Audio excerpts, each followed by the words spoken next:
Good evening. I'm Kenny James. Today is Tuesday, 27th February 2018. This is the NEWSCAST News Now Evening Edition. In the headlines tonight, nationally, Marcella Liebert calls for vigilance as concerns over operations at the electoral office continue to loom. Internationally, the UK's Labour Party leader is backing staying in the EU customs union after Brexit. And in sports, former striker Ian Wright says there is no case for Arsene Wenger to stay as Arsenal manager. We have the details of these stories, the weather and Carib update all ahead in the NEWSCAST News Now Evening Edition.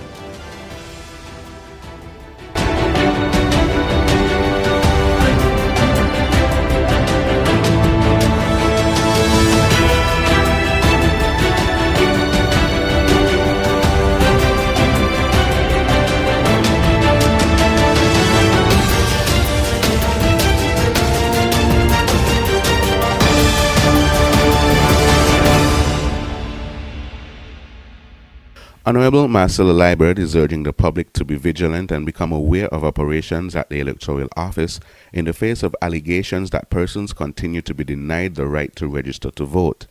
NEWSCAST News Now has confirmed that persons have in fact visited the electoral office and have been denied their right to register to vote for a variety of reasons not covered by electoral laws or the Constitution.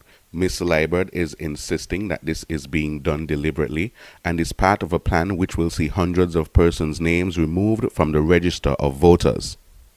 You have to be vigilant. You have to be vigilant. Check out the lists wherever you live. Get people to register. Go to the electoral office and check out to see what's happening in that office. Only tonight, someone told me that a gentleman went there today to register. He is not born in St. Kitts, but he has a right to be registered because he qualifies.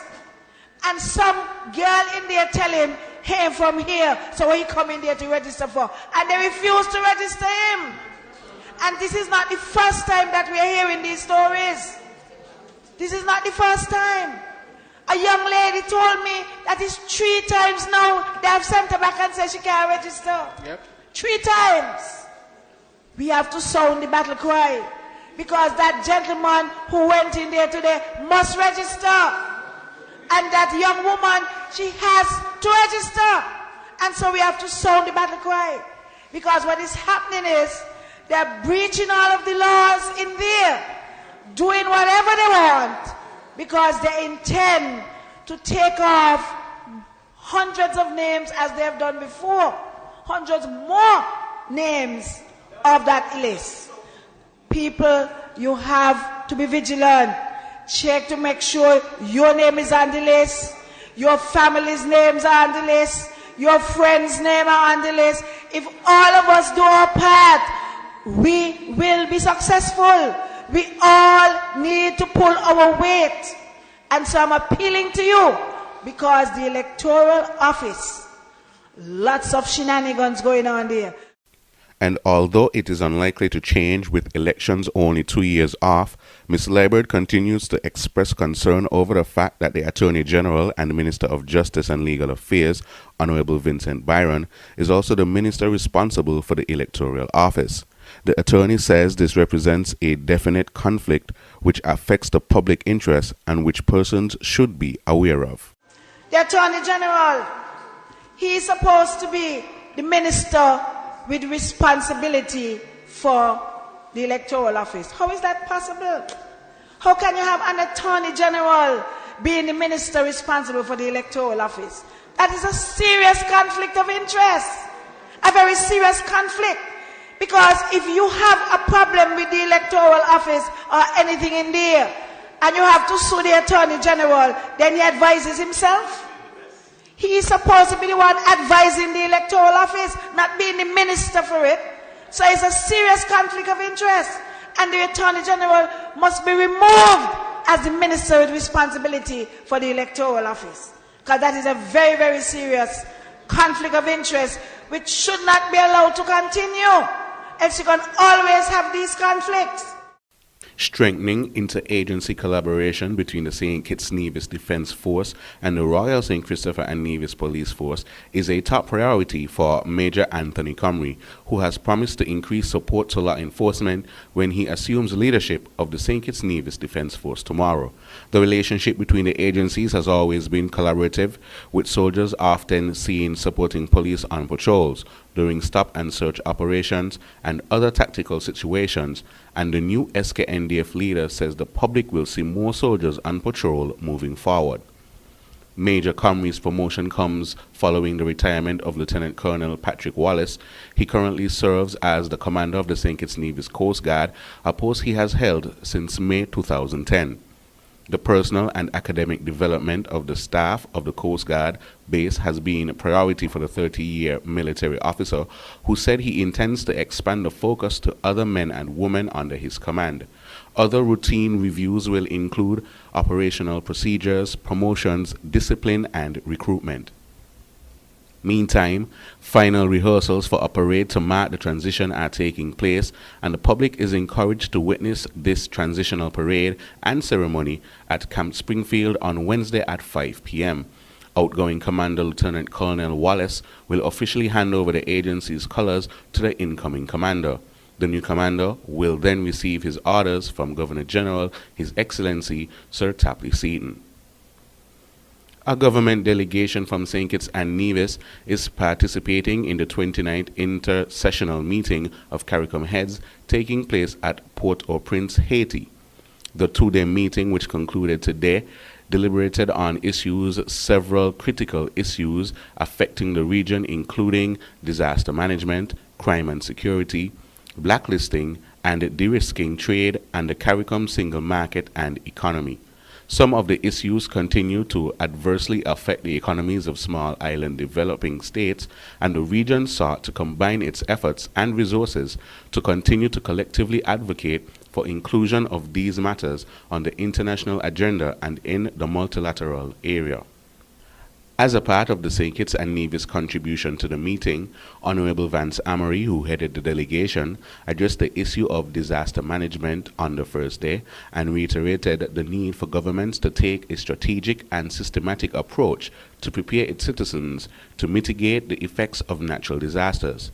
In addition to the outlining the critical role of local bodies, including the National Emergency Management Agency, NEMA, and the National Emergency Operations Committee, Mr. Amri underscored the Caribbean Disaster Emergency Management Agency continuing leading role in the region in disaster management and called for greater support by member states to its program and resources.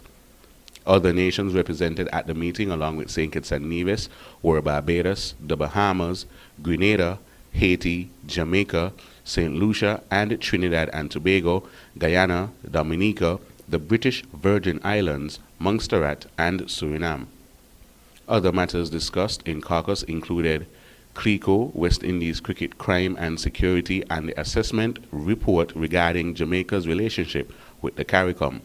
Other members of the St. Kitts and Nevis delegation were Kay Bass, Permanent Secretary in the Ministry of Foreign Affairs, and His Excellency Sidney Osborne, Ambassador to CARICOM. The Health Economics Unit at the Center for Health Economics, University of the West Indies, St. Kitts Augustine Campus, Trinidad, has given its support to St. Kitts and Nevis's recently launched National Health Insurance Commission under the Universal Health Insurance Coverage Initiative. Professor Brian Copeland, Pro-Vice Chancellor and Campus Principal at UWI St. Augustine Campus, Trinidad, noted that his institution's partnership with the government of St. Kitts and Nevis in the launch preparation for UHI is neither accidental nor just a business project. It is a direct public manifestation of the university's new mission and vision of advancing learning, creating knowledge, and fostering innovation for the positive transformation of the Caribbean, said Professor Copeland. Our commitment is to save the people of this region by delivering consistently high quality and benevolent services on a benchmark against international standards and operational best practices.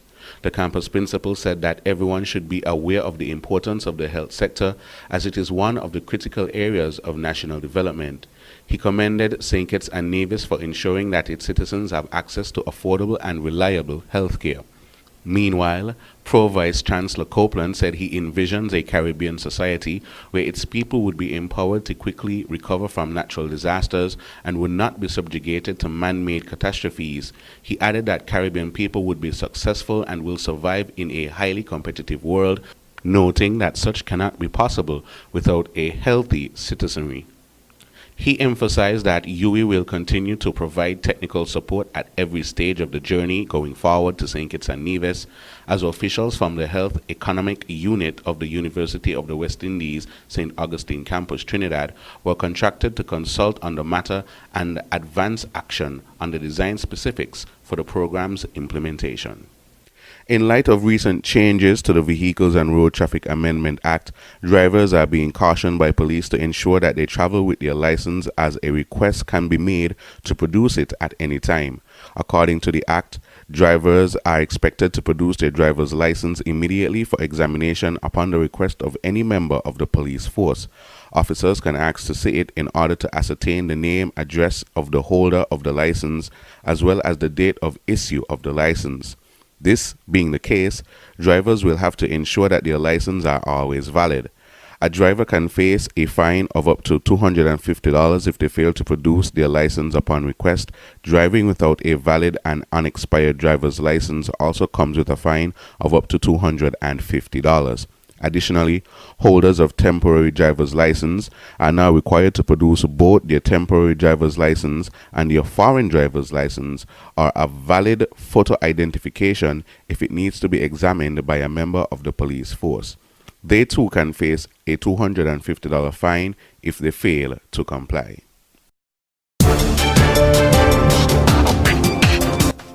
Stay with us. SKN News Now continues in just a moment with today's top international developments.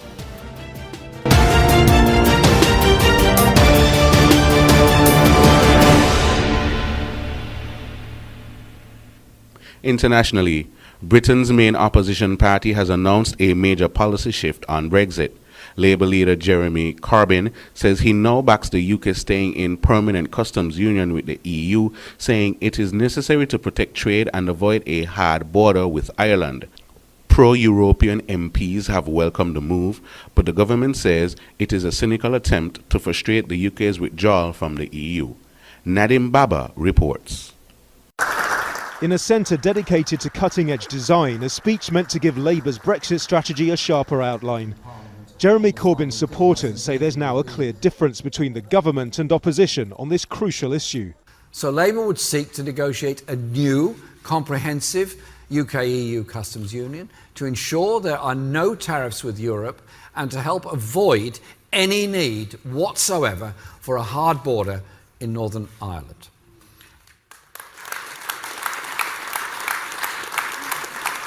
But we're also clear that the option of a new UK customs union with the EU would need to ensure that the UK has a say in future trade deals. A new customs arrangement would depend on Britain being able to negotiate agreement for new trade deals in our national interest. The existing customs union means Britain enjoys tariff-free trade with the 27 other European Union members.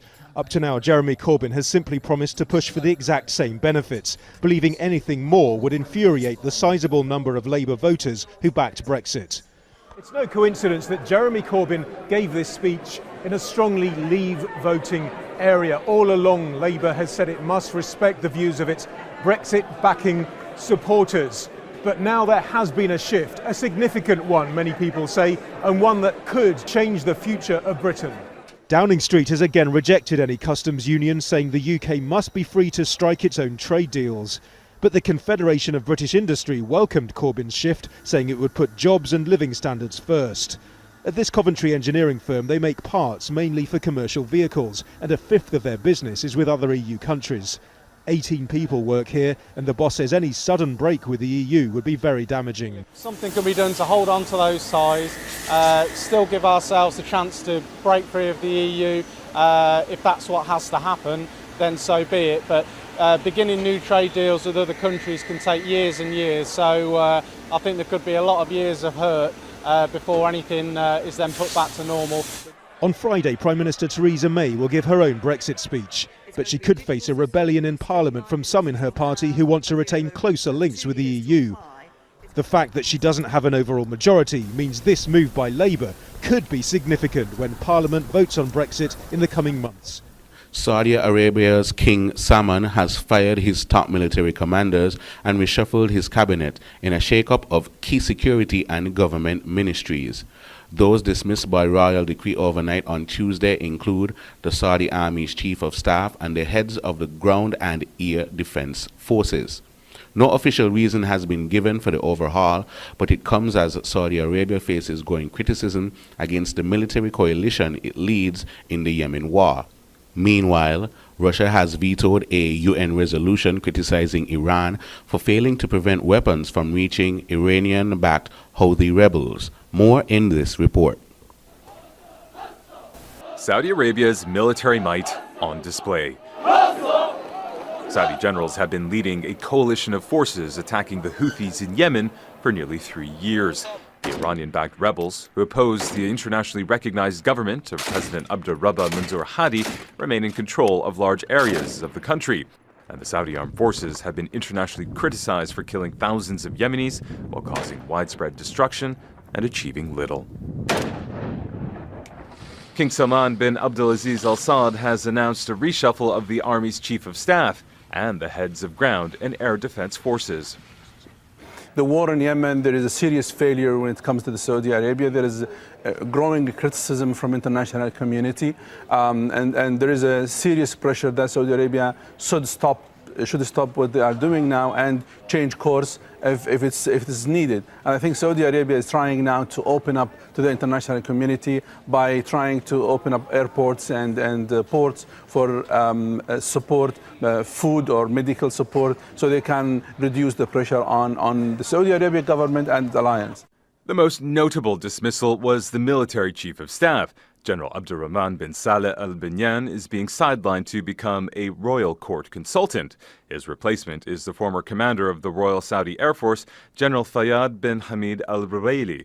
While the changes were approved by King Salman, analysts say it's Crown Prince Mohammed bin Salman who's likely to have been the driving force. The shakeup followed Russia's vetoing of a UN resolution which would have criticized Iran for failing to prevent weapons falling into the hands of Houthi rebels in Yemen. It's the first time Russia has protected Iran in the Security Council. The 15-member Security Council did, however, unanimously adopt a Russian proposed resolution which extends targeted sanctions on Iran related to the war in Yemen. Russia doesn't like the outcome of certain expert panel reports, but just because it doesn't like the messages doesn't mean it can undermine everything they say. So we'll be urging our colleagues, for the good of the United Nations system, to vote in favour of our resolution. But your text doesn't reflect everything in the panel of experts reports. There's no mention of UAE torture camps. There's not the same mention of the bombardment by the Saudis and the illegality of that in your resolution. So our text, You're focusing on part of what the panel of experts said. Our text has the support of the Council, and that's what matters. Thank you very much. Whatever the case, Saudi Arabia continues to face international criticism for airstrikes which have targeted markets, hospitals, and other civilian areas. Aid groups also blame a Saudi-led blockade for pushing millions of Yemenis to the brink of famine.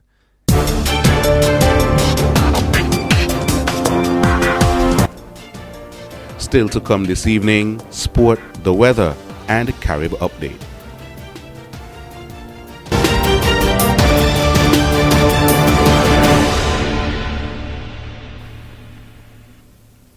Former Arsenal striker Ian Wright says he could not make a case for Arsene Wenger to remain as manager beyond the end of the season. Wright also accused some players of being on easy street and argued that owner Stan Kroenke does not care. Arsenal has lost 6 out of 12 games in 2018, the latest in the Carabao Cup final against Manchester City. In an interview earlier today, Wright said Wenger was full of excuses and accused him of coddling the team. He added that this development of mediocrity has to be arrested. Wright was also highly critical of owner Kroenke, who he accused of not caring about the downfall of the team and being complicit in Wenger's failures by offering him a new 2-year contract. There is no accountability for the players. There is no consequence for their poor performances or their inconsistency, so they will carry on what they are doing, he went on.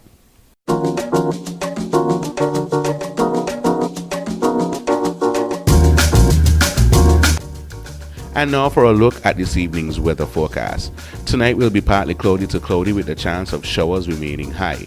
Winds are east-northeast at 5 to 12 miles per hour over land and increasing to near 14 miles per hour over coastal waters. Seas are slight to moderate with heights 1.5 to 1.8 meters or 5 to 6 feet. Sea bathers should continue to exercise caution. Sea level pressure is at 1016.4 millibars or 30.01 parts of an inch. The sun will rise tomorrow at 6:30 a.m.